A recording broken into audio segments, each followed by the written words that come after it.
Number 2, how you manage your money is more important than how much money you make.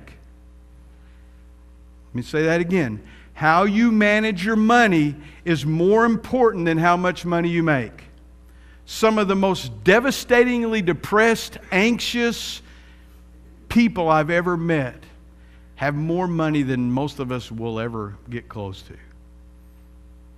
And the stress and the anxiety it just kills them. They don't know how to manage it. They hold on to it. What ends up happening is even for people who are pretty strong Christians, we can go from the point where money is more important to us than God.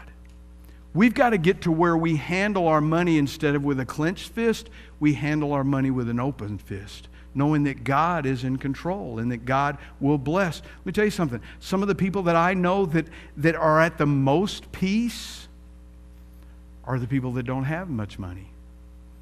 Be honest with you, I haven't met very many people at peace that have a lot of money. It's a very rare person. And when you meet that person, they're generous.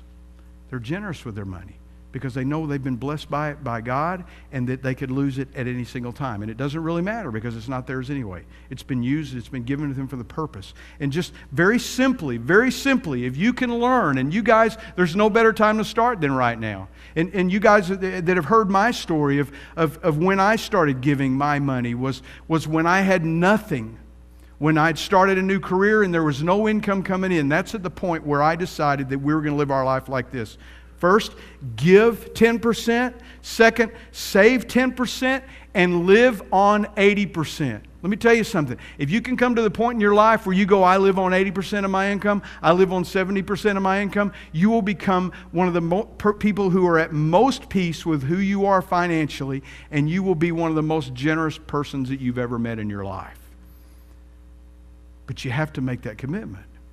You notice I said give first, save second, and live on third. The reason most people can't do that is because they live on and then they try and it never happens that way. It never happens that way.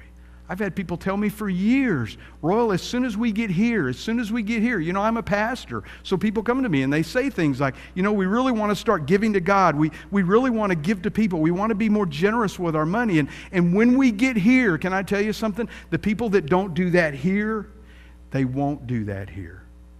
And they'll be more anxious here than they ever were back there. That's just the way it works. So that's just something to learn.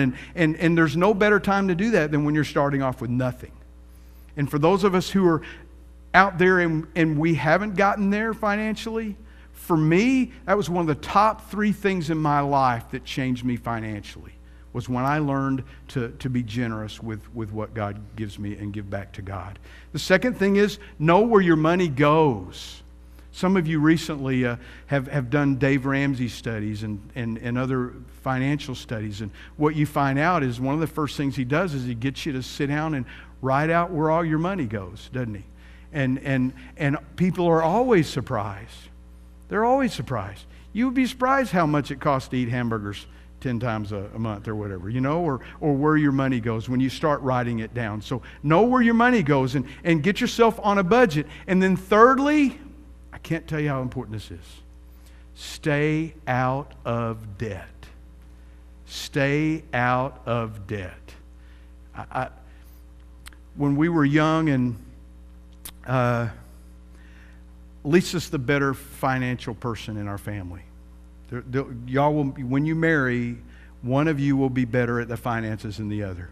Figure that out in a hurry and turn the reins over to whoever that person is. Because we didn't figure that out in a hurry, because I thought the manly thing to do was take care of the bills. Well, after I bounced about 20 checks, I turned it over to Lisa. And Lisa has taken care of that ever since. But there was a point in my life when I thought it was so cool to use a credit card. When you're in your 20s, and credit cards are just cool because, you don't have to order the cheapest thing on the menu. Why? Because you got a credit card, and we'll just pay that later on. And there came a point in Lisa and I's life where we were writing the check at the end of the month and we owed all these thousands of dollars and we couldn't even figure out what hamburger that came from. You know what I'm saying? That's the way it works.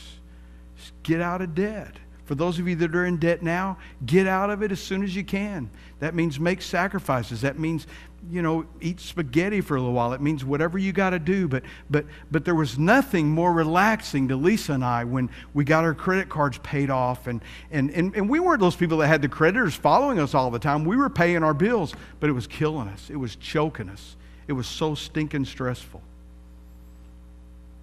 It's life-changing when you get yourself out of debt. And it's a great thing to never do ever in the first place. Matthew 6:24. It's interesting that the Bible talks more about material things, the things you own and your money, than just about any other topic. Jesus said in Matthew 6:24, "No one can serve two masters, for you will hate one and love the other. You will be devoted to one and despise the other. You cannot serve both God and money." And people go, "Well, yeah, of course. But don't forget, it's very easy to decide that this is going to make me feel better. And again, we go into that debt. And once you get past the joy and the smell good new car, and you have to make that first payment, all the smell good you got isn't going to make you feel any better. You know what I'm saying? It's a stressful situation.